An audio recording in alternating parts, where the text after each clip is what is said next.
Radio Sai भजन शिक्षा कार्यक्रम में आप सबका स्वागत है।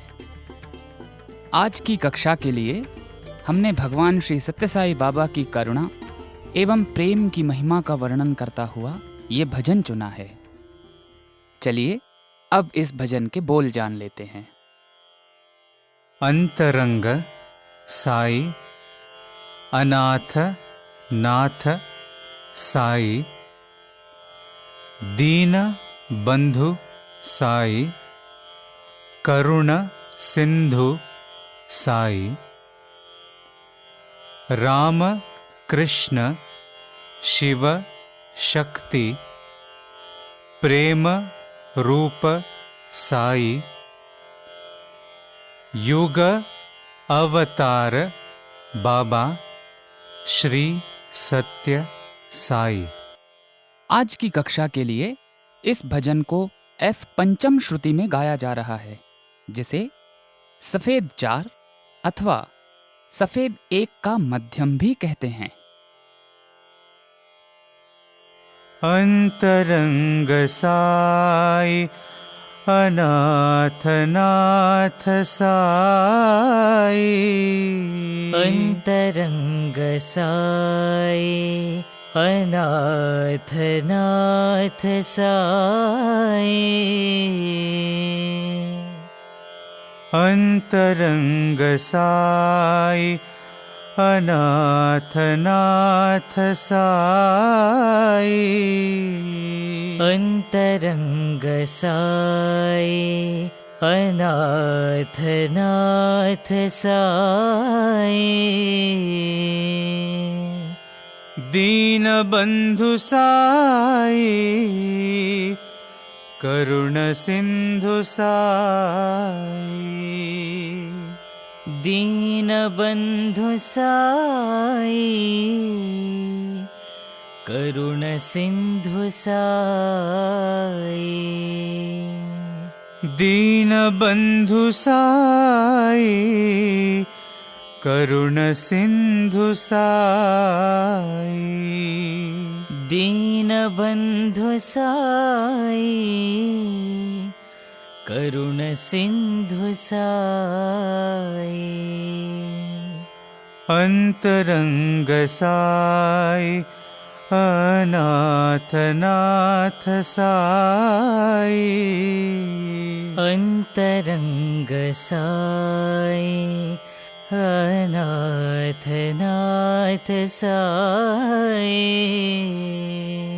राम कृष्ण शिव शक्ति, प्रेम रूप साई, राम कृष्ण शिव शक्ति, प्रेम रूप साई, राम कृष्ण शिव शक्ति, प्रेम रूप साई, राम कृष्ण शिव शक्ति, प्रेम रूप साई, युग अवतार बाबा श्री सत्य साई, युग अवतार बाबा श्री सत्य साई, युग अवतार बाबा श्री सत्य साई, युग अवतार बाबा श्री सत्य साई, अंतरंग साई अनाथ नाथ साई।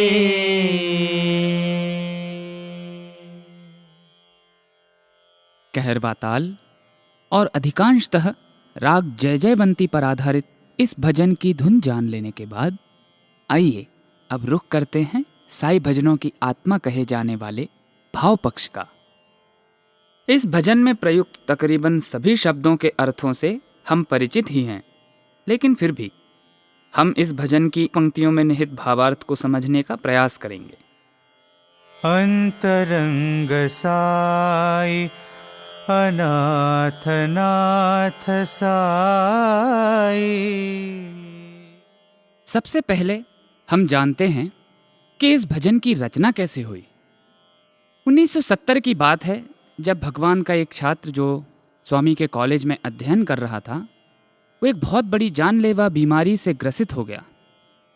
चूंकि ये बीमारी एक लगना रोग थी, इसीलिए उसे कॉलेज छोड़ना पड़ गया। उनके पिताजी का देहांत हो चुका था, इसीलिए अब वही परिवार का एकमात्र आसरा भी था। हम अंदाज़ा लगा सकते हैं कि उनके परिवार पर क्या बीती होगी जब उनको इसकी बीमारी के बारे में पता चला होगा। और तो और अब उन्हें भगवान के कॉलेज से निकलना भी पड़ गया। जब उनकी माँ ने देखा कि बेटा अपने सारे सामान के साथ सितंबर के बीच में ही वापस आ गया है, तो उन्हें बहुत धक्का लगा। उन्होंने पूछा, क्यों, क्या हो गया, वापस क्यों आ गए? उस भाई ने अपनी माँ को सारा वृत्तांत सुनाया। उन्होंने कहा, माँ, मैं कॉलेज की पढ़ाई अपनी इस जानलेवा बीमारी के कारण जारी नहीं रख सकता। पता है उनकी माँ की क्या प्रतिक्रिया रही? वे एक बहुत ही सरल और पवित्र आत्मा की महिला थी। उन्हें संगीत का तो कोई ज्ञान नहीं था, लेकिन उस दिन उनके हृदय से आत्मा को झकझोर कर देने वाले इस भजन का प्रादुर्भाव हुआ। उन्होंने पूजा घर में भगवान के चित्र के सामने जाकर आर्त हृदय से इन शब्दों के द्वारा भगवान से प्रार्थना की, अंतरंग साई अनाथ नाथ साई, दीन बंधु साई, करुणा सिंधु साई, राम कृष्ण शिव शक्ति प्रेम रूप साई, हे युगावतार बाबा श्री सत्य साई। इस भजन की विशेषता यह है कि उन्होंने कहीं पर भी दया करो, रक्षा करो इत्यादि याचक भाव गर्भित शब्दों का प्रयोग नहीं किया है। इसमें एक पवित्र संदेश है कि हे भगवान, आप हृदय निवासी हो और आप हमारे जैसे अनाथों के मालिक हो। माँ ने भजन को गाया और अपने आप को भगवान श्री के चरणों में समर्पित कर दिया। कई साल बाद जब भगवान द्वारा बनाए गए दिव्य प्रशांति भजन ग्रुप के सदस्य और भगवान बाबा के ही कॉलेज के पूर्व विद्यार्थी श्री सुनम गैम्सो तेंजिन जी इस छात्र से मिले और उन्होंने देखा कि वे पूर्णतः स्वस्थ हैं। जब उन्होंने पूछा वो बीमारी का क्या हुआ, तो उस भाई ने जवाब दिया, भगवान की कृपा से मैं अपनी जानलेवा बीमारी से मुक्त हो गया और अब अन्य लोगों की तरह सामान्य रूप से जीवन यापन कर रहा हूं। अंतरंग शब्द का जो प्रयोग हुआ है, इसका अर्थ है साईं, जो सबके हृदय में निवास करते हैं। भगवान साईं ही उन सब के मालिक हैं जिनका अपना कोई नहीं है। और इसका अर्थ ये भी है कि साईं के अलावा और कोई दूसरा नहीं है। भगवान की अष्टोत्तर शतनामावली में एक नाम है, ओम श्री साई अनाथनाथाय नमः। इसका प्रोफेसर कस्तूरी जी ने बहुत सुंदर विवरण दिया है। उन्होंने कहा है कि अनाथ का अर्थ है जिसका कोई मालिक या रक्षक अथवा पथ प्रदर्शक नहीं है। ऐसे बहुत से अनाथ लोग हैं और उन सब के पालक एवं रक्षक भगवान बाबा ही हैं।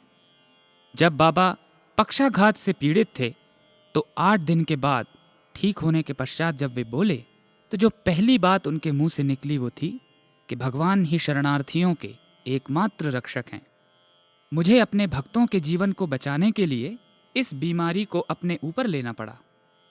भक्तों की रक्षा करना मेरा परम कर्तव्य है। इसी के लिए तो मैंने अवतार लिया है। दीन बंधु साई करुण सिंधु साई। भगवान बाबा अपने अवतार की शुरुआत के दिनों में जब चित्रावती नदी के तट पर रेत पे बैठकर अपने भक्तों के साथ कुछ चमत्कारिक लीलाएं करते थे, तो वे वहां पड़े एक पत्थर की चट्टान पर बैठा करते थे। कई सालों बाद कुछ प्राकृतिक कारणों से वो चट्टान टूट गई। बाद में जब भगवान प्रशांति मंदिर का निर्माण करवा रहे थे, तब उसकी नींव में भगवान ने उसी चट्टान के पत्थर के टुकड़े का प्रयोग नींव के पत्थर के रूप में किया। उस कालखंड में उपस्थित भक्तों को ये देखकर लगा कि कि मानो जब वो पत्थर टूट गया था तो वो दुखी हुआ होगा और दुखी होते हुए उसने सोचा होगा कि अब भगवान उसके ऊपर विराजमान नहीं होंगे। और यहाँ करुणा सिंधु भगवान ने उस पत्थर के टुकड़े को प्रशांति मंदिर के नींव के पत्थर के रूप में प्रयोग करके उसे ये अभय वरदान दिया कि अब वो सदा के लिए उसके ऊपर विराजमान होकर उसे अनुग्रहित करेंगे। केवल भगवान ही पत्थर पर भी ऐसी करुणा बरसा सकते हैं। राम कृष्ण शिव शक्ति प्रेम रूप साई।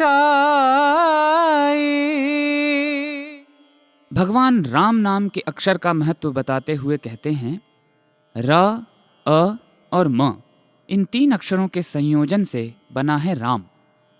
र अग्निदेव का द्योतक है जो हमारे सारे पापों का नाश कर देता है। अ द्योतक है सूर्य का जो अज्ञान के अंधेरे को दूर कर देता है। म द्योतक है चंद्रदेव का जो हमारे भीतर के तापों को हर कर शीतलता एवं मन की शक्ति प्रदान करते हैं। इस तरह राम नाम में 3 शक्तियां निहित हैं: पापों को दूर करने की शक्ति, अज्ञानता को हटाने की शक्ति और मन को शीतलता एवं शांति प्रदान करने की शक्ति। युगावतार बाबा श्री सत्य साई। सन 1978 में समर कोर्स के दौरान एक उद्बोधन में भगवान ने कहा कि भारत के प्राचीन ऋषि मुनियों ने समय को 4 युगों में बांटा है। कृत अर्थात सतयुग, त्रेता युग, द्वापर युग और कलयुग। एक के बाद एक ये युग आते जाते रहते हैं। भगवान मनुष्य रूप में अवतार क्यों लेते हैं? इसका कारण सिर्फ और सिर्फ मनुष्य को पुनः दिव्यता की ओर ले जाना ही है। एक बार भगवान ने कहा कि पशु पक्षियों के धर्म की अवनति नहीं होती, केवल मनुष्य की दशा ही बड़ी दयनीय है। इसीलिए भगवान को अवतार लेकर स्वयं आना पड़ता है ताकि वे अपने जीवन से मनुष्य के समक्ष एक आदर्श स्थापित कर सकें जिससे मनुष्य के जीवन का रूपांतरण हो सके। केवल मनुष्य ही अपने धर्म और दिव्यता को नकार कर पतन की ओर बढ़ता है। मनुष्य ही अपने धर्म का पालन नहीं करता। पशु पक्षी अपने धर्म का पालन पूरी निष्ठा से करते हैं। भगवान हमेशा कहते हैं कि अपने विश्वास को दृढ़ करो, दूसरों की आस्था पर चोट मत करो। केवल मैं ही एकमात्र भगवान हूं, इस व्यर्थ के वाद विवाद में ना उलझो। जबकि सच तो ये है कि कोई चाहे किसी भी नाम रूप की पूजा करे, वो पहुंचती तो मुझ तक ही है। 25 अक्टूबर सन 1961 को दिए गए उद्बोधन में भगवान ने कहा था कि अब तक जो भी अवतार आए हैं उन्होंने दीमक लगे वृक्षों को काट दिया है, लेकिन इस अवतार में भगवान दीमकों को स्वयं हटाकर वृक्ष की रक्षा कर रहे हैं ताकि उनका पालन पोषण हो सके। भगवान ने कहा कि मैं दंड देने नहीं आया हूं, मैं उस सुनार की तरह हूं जो टूटे हुए आभूषणों से एक नए आभूषण का निर्माण करता है। तो चलिए इन्हीं भावनाओं से ओतप्रोत होकर हम इस भजन को एक बार पुनः दोहराते हैं। अंतरंग साई अनाथ नाथ साई।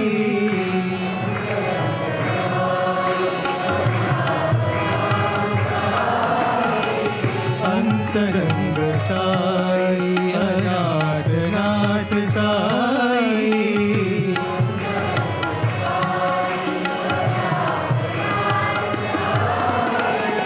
दीन बंधु साई करुणा सिंधु साई।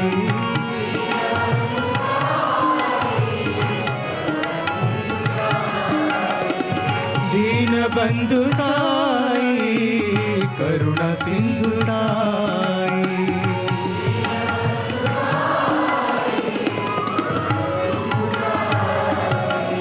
अंतरंग साई अनाथ नाथ साई।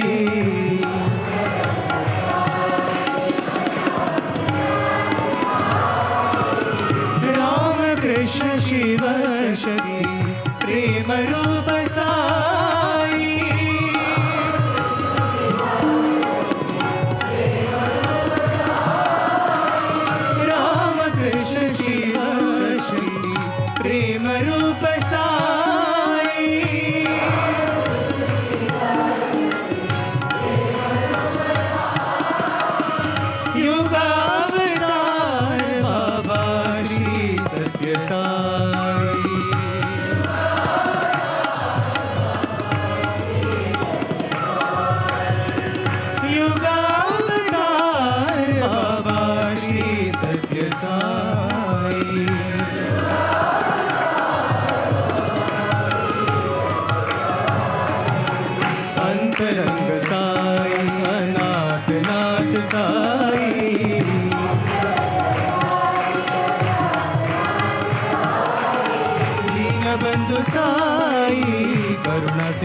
अंतरंग साई अनाथ नाथ साई।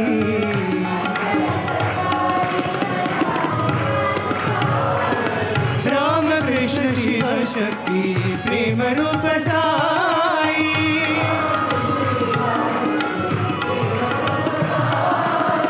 युगावतार बाबा श्री सत्य साई।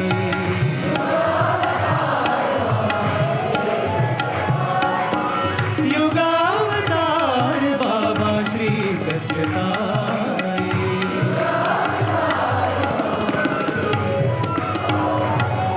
अंतरंग साई अनाथ नाथ साई। इसी के साथ हमारे आज के भजन प्रशिक्षण के कार्यक्रम का अब समापन होता है। हमें आशा है कि आपको आज की कक्षा पसंद आई होगी। हम शीघ्र ही एक और भजन लेकर आपके सामने उपस्थित होंगे। तब तक के लिए हमें आज्ञा दीजिए। धन्यवाद। जय साईं राम।